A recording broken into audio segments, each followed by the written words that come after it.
Hello, नमस्कार दोस्तों। स्वागत है आप सबका हमारे चैनल ऑनलाइन स्टडी में। आज तारीख है 22 जुलाई 2020 और इस वीडियो में हम देखेंगे आज का करंट अफेयर्स।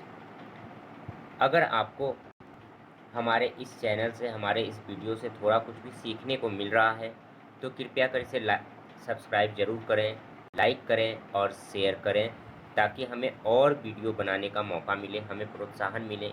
क्योंकि कहीं ना कहीं हमें आपसे एनर्जी चाहिए होती है कि आप जब सब्सक्राइब करते हैं, लाइक करते हैं, शेयर करते हैं और फीडबैक देते हैं कि हम क्या अच्छा कर रहे हैं, क्या गलत कर रहे हैं, तो हम उसे सुधारने का भी प्रयास करते हैं और कहीं ना कहीं हमें भी एक एनर्जी मिलती है इससे और हम और ज़्यादा प्रोत्साहित होते हैं।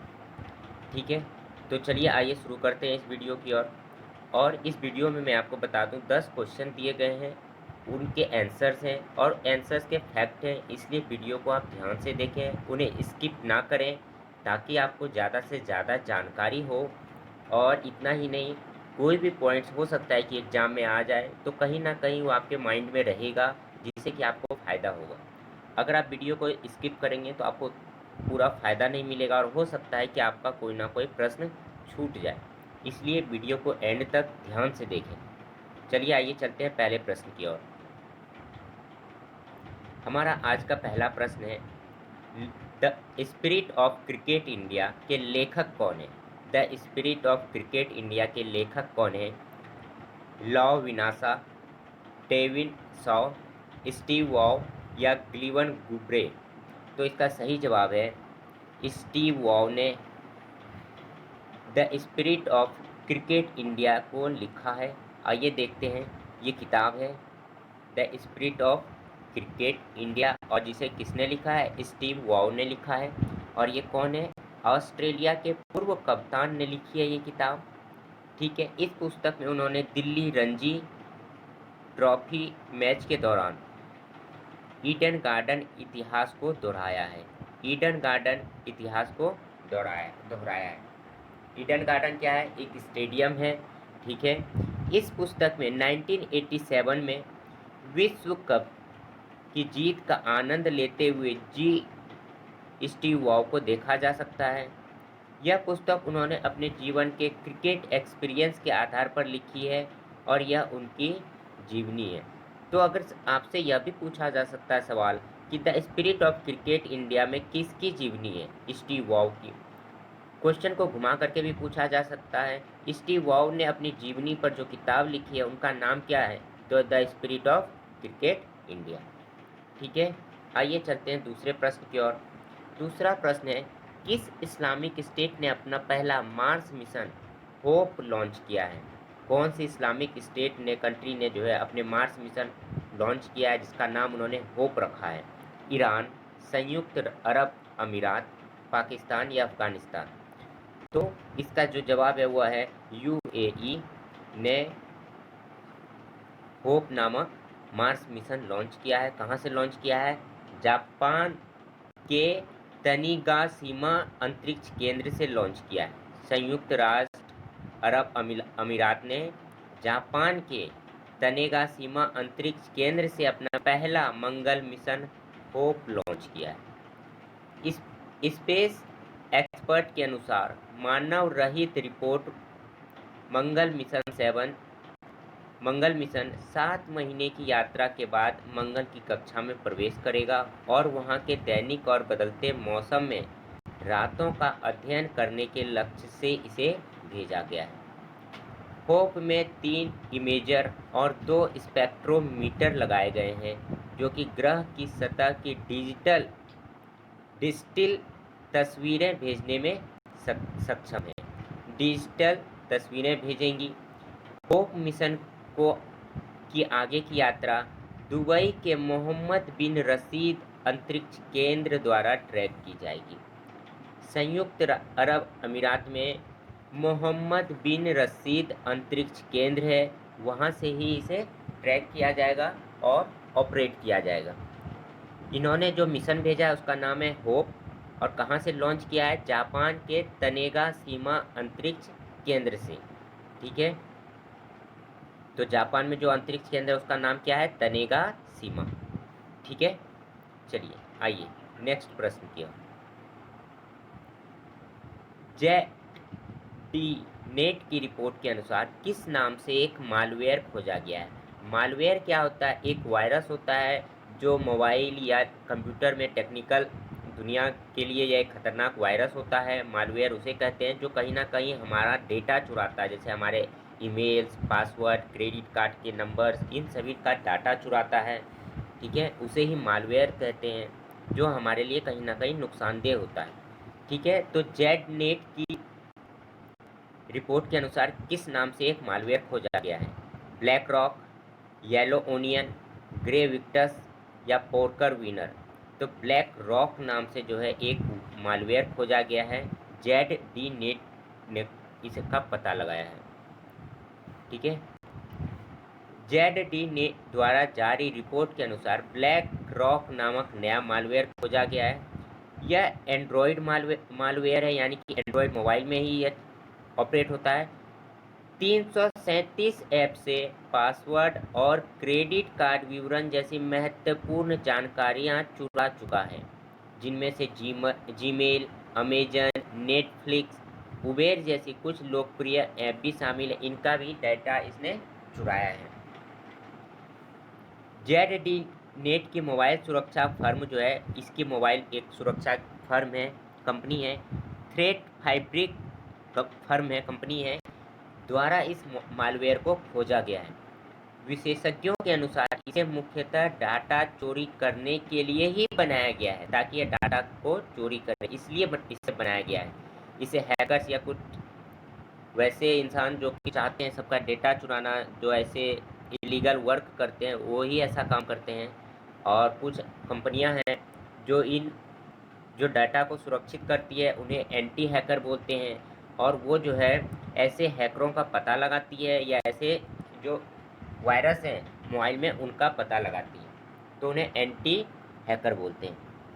ब्लैक रॉक मालवेयर एक अन्य मालवेयर है, स्टेन XERXS के लीक हुए सोर्स कोड पर आधारित है, जो बदले में अन्य मालवेयर स्ट्रेन पर आधारित है। यह एक टेक्निकल कोडिंग है और उसके जरिए जो है यह मालवेयर तैयार किया गया है।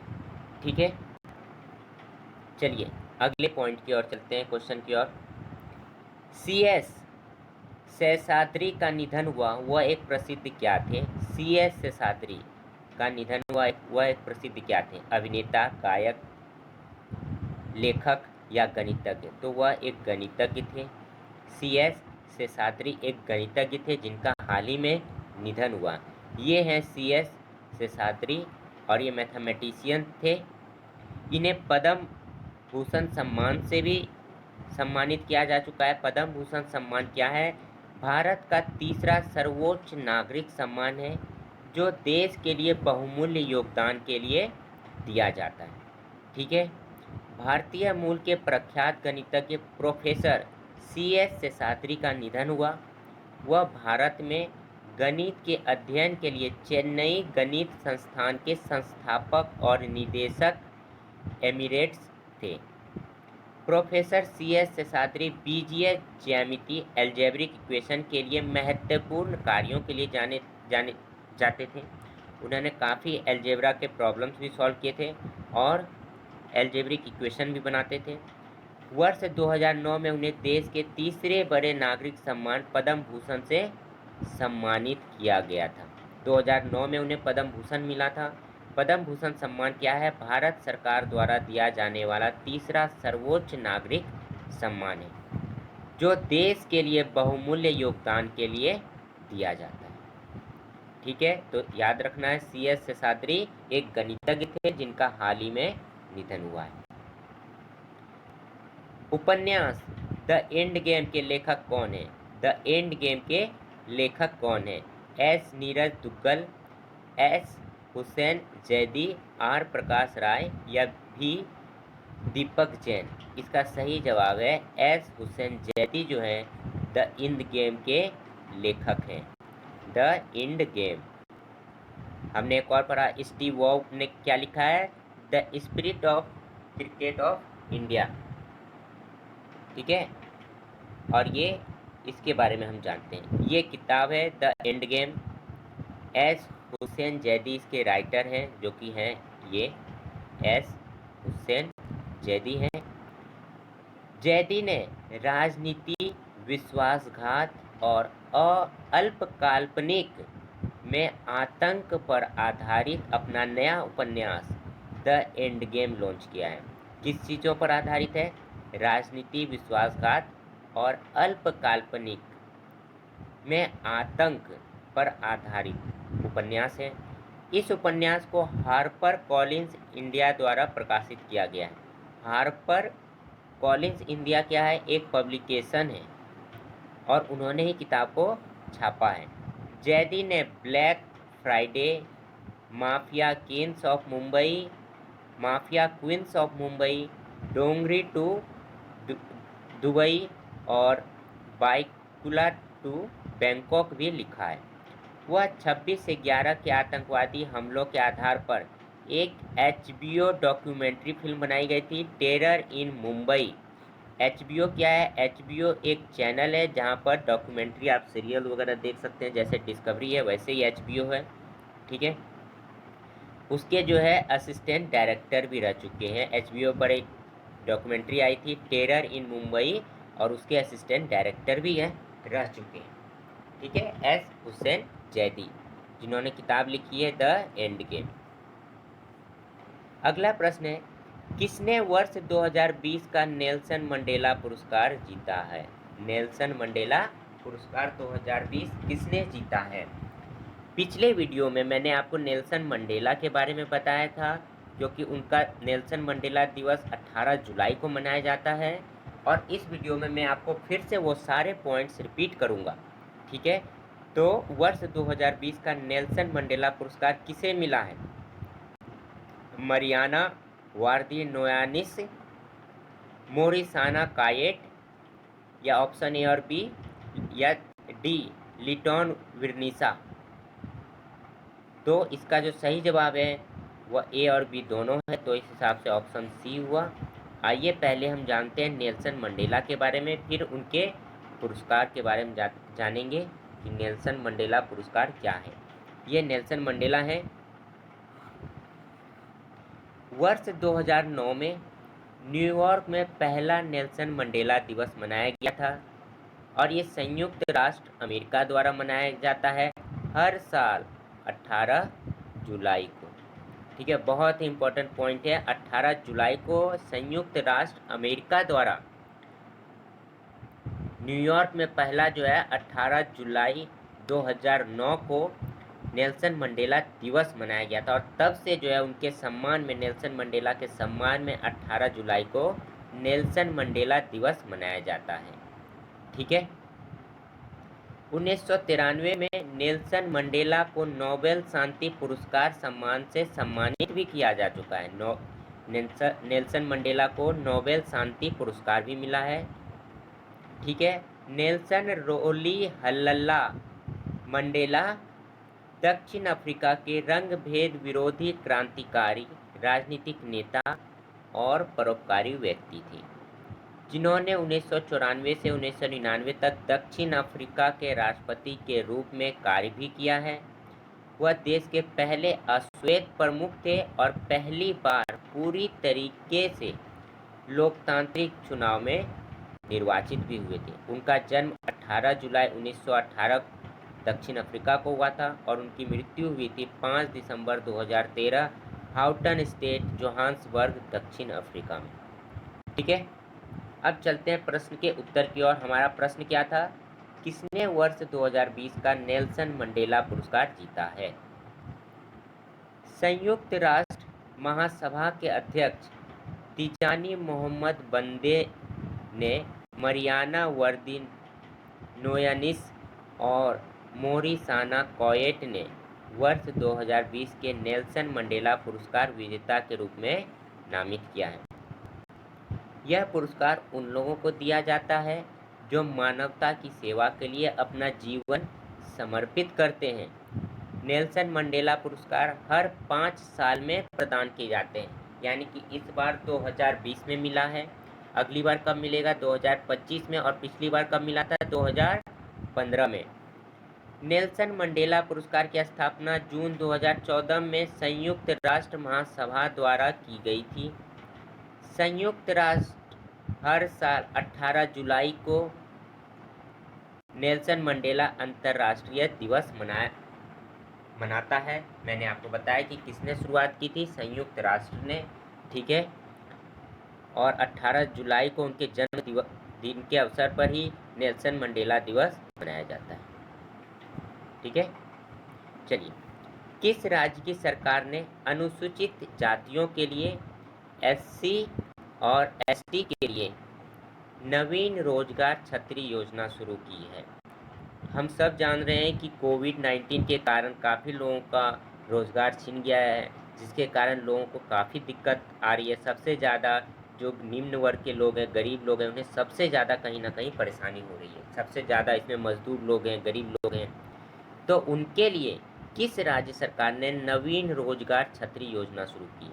उत्तर प्रदेश, हरियाणा, मध्य प्रदेश, गुजरात। तो उत्तर प्रदेश की सरकार ने नवीन रोजगार छतरी योजना शुरू की है। किसके लिए? अनुसूचित जातियों के लिए, एससी एसटी के लिए। New employment umbrella scheme, new employment umbrella scheme. आपको दोनों ही नाम ध्यान रखना है, हो सकता है कि किसी भी नाम से पूछा जाए, ठीक है। मुख्यमंत्री योगी आदित्यनाथ ने अनुसूचित जातियों को रोजगार मुहैया कराने के उद्देश्य से नवीन रोजगार छतरी योजना लॉन्च की है। उन्होंने इस योजना को पंडित दीनदयाल उपाध्याय स्वरोजगार योजना के तहत रायबरेली, गोरखपुर, मेरठ, आजमगढ़, मुरादाबाद जिलों में वीडियो कॉन्फ्रेंसिंग के माध्यम से लॉन्च किया है। इस योजना के तहत 3484 अभ्यर्थियों को ऑनलाइन 17.42 करोड़ रुपए की वित्तीय सहायता देना भी हस्तांतरित किया गया है, जो कि राज्य के युवाओं को आत्मनिर्भर बनाने में मदद करेगा। यूपी उत्तर प्रदेश के गवर्नर कौन है? आनंदीबेन पटेल। अभी एक और खास न्यूज आप लोगों के लिए, लालजी टंडन जो कि राज्यपाल हैं थे, उनका निधन हो गया है। लालजी टंडन, उनका निधन हो गया है। आप लोग इस चीज़ को ध्यान में रखेंगे, ठीक है। इसके बारे में इसका क्वेश्चन भी अगले वीडियो में दे दूंगा। यूपी के गवर्नर कौन है? आनंदीबेन पटेल। लैंड एरिया क्या है?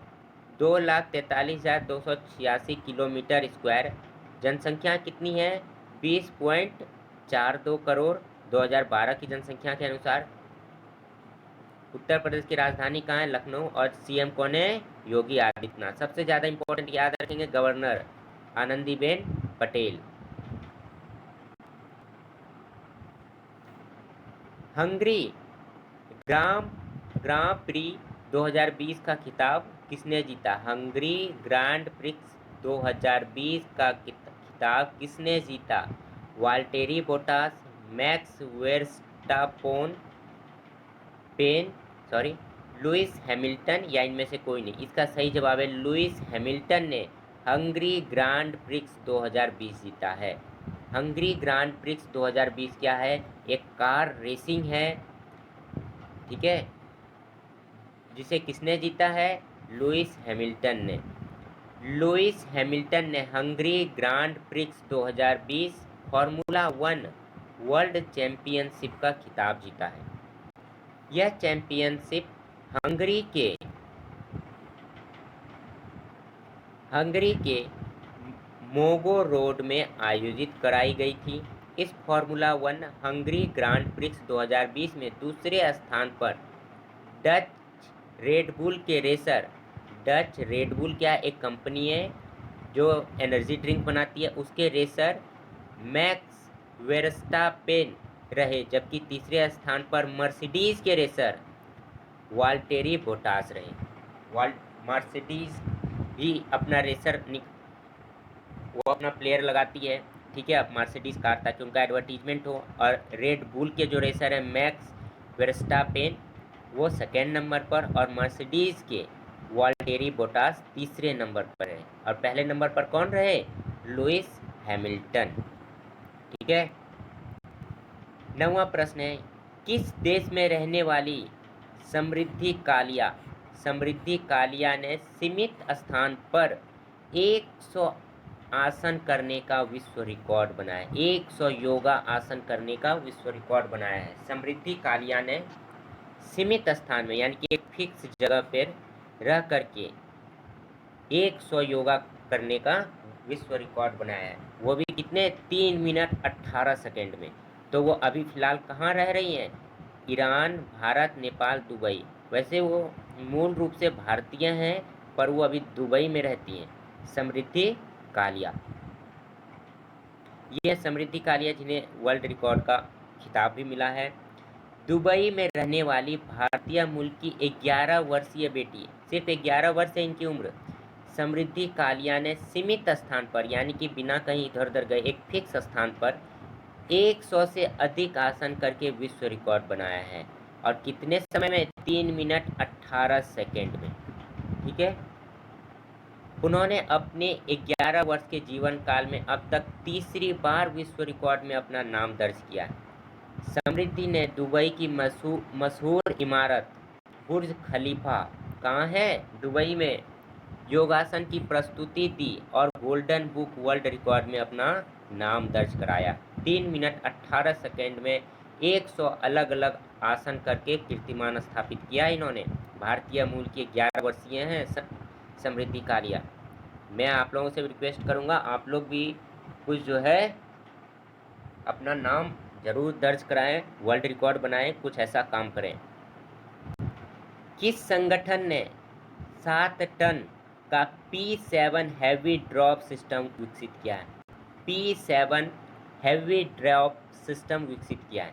ISRO, DRDO, Hindustan aeronautics limited या भेल ने? तो इसका सही जवाब है DRDO ने P7 heavy drop system launch किया है। ठीक है। ये क्या है हैवी ड्रॉप सिस्टम? ये 7 टन का सामान हवाई जहाज से कहीं पर भी उतारने के लिए बनाया गया है, जिससे कि जैसे पैराशूट के जरिए आप 7 टन का सामान उतार सकते हैं, एक ऐसा सिस्टम बनाया है और वो भी सुरक्षित। जैसे कि युद्ध में होने वाले सामान वैसे स्थल पर पहाड़ी क्षेत्रों में जहाँ पर कि यातायात का साधन ना हो, वहाँ पर हवाई मार्ग के जरिए 7 टन का सामान इससे उतारा जा सकता है, या फिर रसद, मिलिट्री सामान या कोई भी अन्य ज़रूरत का सामान इसकी सहायता से उतारा जा सकता है। DRDO क्या है? Defence Research and Development Organisation ने 7 टन वजनी स्वदेशी P7 ड्रॉप सिस्टम विकसित किया है, जहां सिस्टम युद्ध के दौरान पैराशूट के माध्यम से साजो सामान पहुंचाने में सक्षम है। भारतीय वायुसेना और DRDO की संयुक्त टीम ने आगरा के मलपुरा स्थित पैरा ड्रॉपिंग जोन में इस सिस्टम का सफल परीक्षण किया है। इसमें IL-76 विमान से 2 P7 हैवी ड्रॉप सिस्टम को 280 किलोमीटर प्रति घंटे की रफ्तार से चल रहे विमान से 600 मीटर की ऊंचाई से नीचे छोड़ा गया और यह बिल्कुल सही सलामत नीचे उतर आया। ठीक है। तो किसने लॉन्च किया है? DRDO ने P7 ड्रॉप सिस्टम लॉन्च किया है। ठीक है दोस्तों, अगर आपको लग रहा है कि आप हमारे वीडियो से कुछ सीख रहे हैं या आपने 1% भी बातें सीखी है, तो आप हमारे चैनल को सब्सक्राइब करें, शेयर करें, लाइक करें और फीडबैक दें, कमेंट्स दें। ठीक है, ताकि हम आप लोगों के लिए जो भी गलती हो रही है हम उसे सुधारें और